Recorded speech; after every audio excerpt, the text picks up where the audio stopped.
Good morning, all. I hope you slept well. I did indeed. I did indeed. A lot came to me.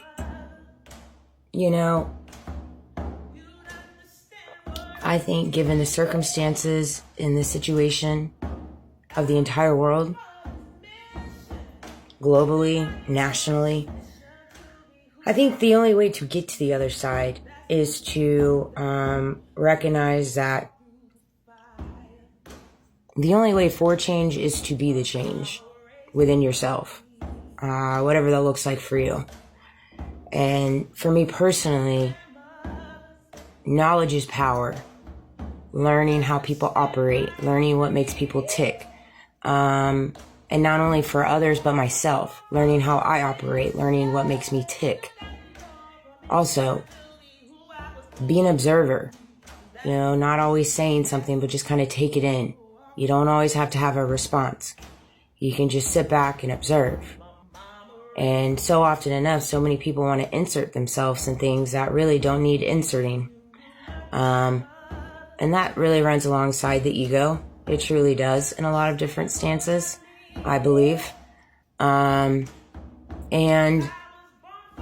It's all personal perception and what your beliefs are, what your knowing is. But there's just so much skewedness when it comes to truth and lies and what people classify as truth.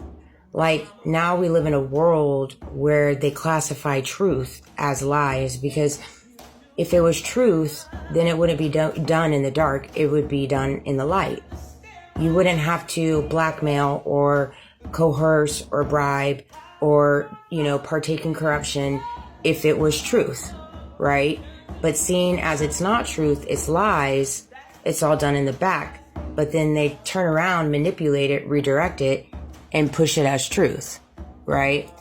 And these are all manipulative tactics. These are all psychological tactics. These are all government operative tactics that have been done for years upon decades on all of us. And so that's why I speak so much on this, because it's so important to recognize your ops or, your enemies, your haters, the mechanics of the government, the politicians, how they operate, because it's not going to change overnight. It's not going to change overnight.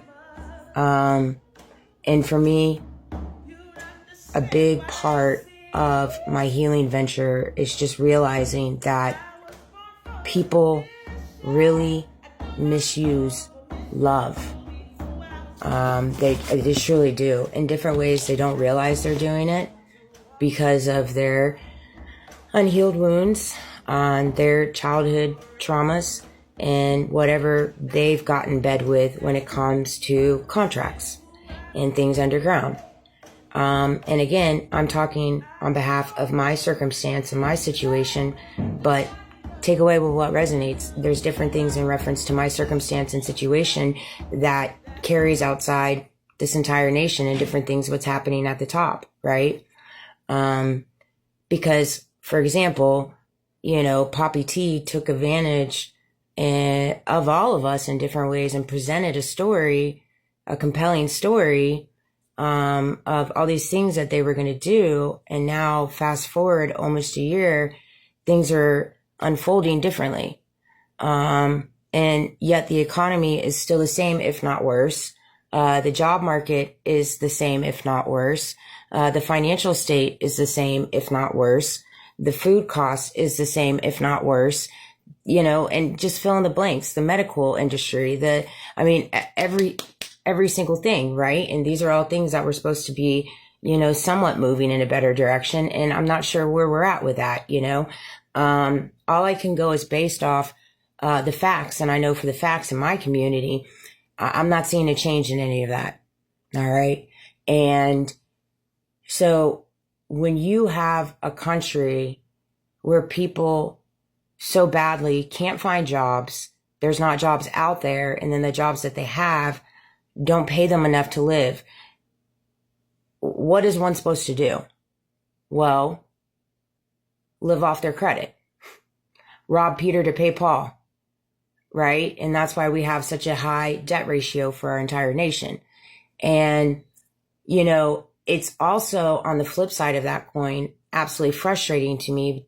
So while we have established all of those facts, and those would be truths, okay, on the other side of the coin, you have people in this world that judge said people because they're lazy, or, you know, they just haven't made anything, or they're behind the curve, or, you know what, they're just kind of slow, they're gullible, they have too soft of a heart to make anything of themselves. Yeah, I would agree. I do have a soft heart. And in reference to the business part of it, I do.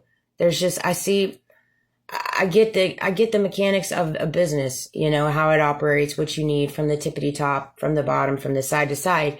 But I'm sorry. I know I'm more than capable of building a business with humility from the top as the CEO, as the business owner.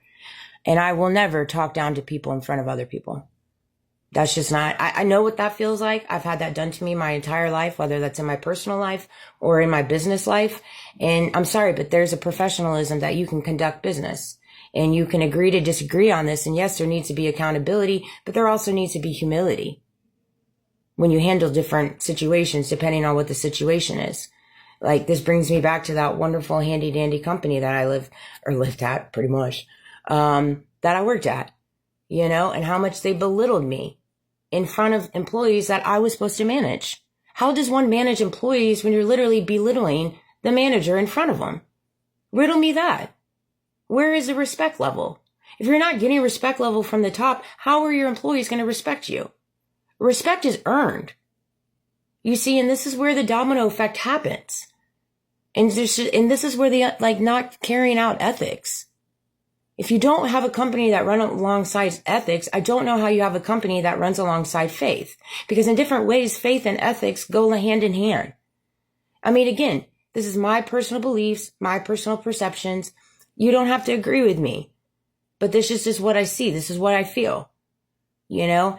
And so I hope that things that I'm saying here are resonating with you. But recognizing the kind of love is numero uno, and I'm going to break down these different things because my entire life, there's been so many different facets of love that has been provided to me with a double-edged sword on the other side of it. And you know how hard that is to really come to the realization of that really everybody in your life was pretending to love you. Like even my ex-husband in different ways. And then all of those in the coercions of that is absolutely insanity. And the religious group is so much involved in that. It's not funny. And it's just, it's crazy to me to wake up to that. And so I can only imagine anyone out there walking through similar things such as I am, because I know there are others, recognizing that you literally live in a false reality with people pretending to love you when they're really just planning your demise in the background and wanting to steal from you and destroy you and take advantage of you. And, you know, you have to have a really particular heart to do such things to somebody for no reason outside of so-and-so and so-and-so and so-and-so are all tied into so-and-so, and they say I'm so-and-so.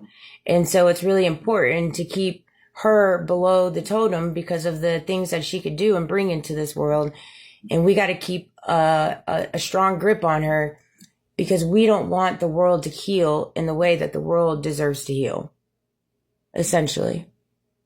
You know, because we want the power and we want people to be at our beck and call, essentially. You know, and I went to a spiritual renewal November 22nd, 2024 last year, and my notes came up. I'm going to make a next video on the love part. I go down my little rabbit holes, but I love you guys. It's just the love thing. We got to quit misusing love. We got to quit manipulating love. We have to quit saying we love somebody unconditionally, but really it's with conditions. You know, it's important to have standards and boundaries, but you don't use people. You don't step on people.